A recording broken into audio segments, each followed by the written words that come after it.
पुण्यामध्ये देसाई कॉलेजच्या बाहेर अभाविपनं आंदोलन केलं। शिवरायांची जयंती साजरी करण्यास परवानगी न दिल्याचा आरोप आंदोलकांनी केला। विद्यालयाच्या प्रवेशद्वारावरच विद्यार्थ्यांनी हे आंदोलन केलं, जोरदार घोषणा दिल्या। शिवाजी महाराज यांची जयंती साजरी करायला परवानगी का दिली नाही अशी विचारणा विद्यार्थ्यांनी कॉलेज प्रशासनाला केली।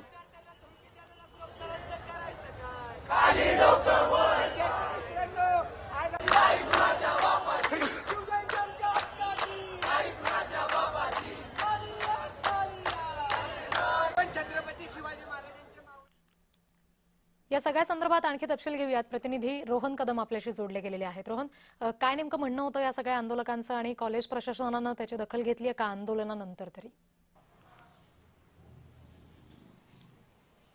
रिद्धी, खरं तर आज सकाळच्या सुमारास हे संपूर्ण आंदोलन जे आहे ते एच.व्ही. देसाई कॉलेजच्या समोर घडलेलं पाहायला मिळालं। अखिल भारतीय विद्यार्थी परिषदेच्या कार्यकर्त्यांनी हे संपूर्ण आंदोलन जे आहे ते एच.व्ही. देसाईच्या अगदी गेटच्या समोर जे आहे ते छेडलेलं होतं। कारण होतं की छत्रपती शिवाजी महाराजांच्या जयंतीसाठी त्यांनी परवानगी जी आहे ती मागितलेली होती, परंतु विद्यापीठाने अशा प्रकारची परवानगी देता येत नाही असं सांगितलेलं आहे। असं प्रकारचं म्हणणं विद्यार्थी परिषदेच्या कार्यकर्त्यांनी मांडलेलं आहे। परंतु एच.व्ही. देसाई हे कॉलेज सातत्याने वादाच्या भोवरात जे आहे ते मागील काही दिवसांपासून पाहायला मिळत होतं। विविध डेज जे आहेत ते आता सध्या त्यांच्या माध्यमातून सुरू आहेत आणि वेगवेगळे कार्यक्रम एच.व्ही. देसाईमध्ये होत असतात। परंतु असं देखील होत असल्यानंतर छत्रपती शिवाजी महाराजांच्या जयंतीला नेमका का विरोध केला जातोय असं मत या सगळ्या माध्यमातून विद्यार्थी परिषदेच्या कार्यकर्त्यांनी मांडलेलं आहे। त्यामुळे बराच काळ हा संपूर्ण गोंधळ जो आहे तो सुरू होता। अगदी एच.व्ही. देसाईचं प्रशासन जे आहे ह्याच्यातलं विद्यापीठातले प्रतिनिधी देखील त्या ठिकाणी पोहोचलेले होते। त्याचबरोबर महाविद्यालयातील प्रशासन देखील त्या ठिकाणी आलेलं होतं आणि त्यांनी पोलिसांना सांगितल्यानंतर पोलीस देखील त्या ठिकाणी पाचारण झालेले होते आणि हा संपूर्ण वाद जवळपास तास दीड तास सुरू होता। बराच काळ हा संपूर्ण गोंधळ जो आहे तो एच.व्ही. देसाईच्या प्रांगणाच्या बाहेर सुरू होता। परंतु त्यानंतर पुणे पोलिसांनी त्या आंदोलकांना विनंती केली, येथून हे आंदोलन संपवा असं सांगितलं। कारण का अशा प्रकारे आंदोलनाची परवानगी जी आहे ती कुठल्याही प्रकारची कार्यकर्त्यांनी घेतली नसल्याचं देखील समजतंय।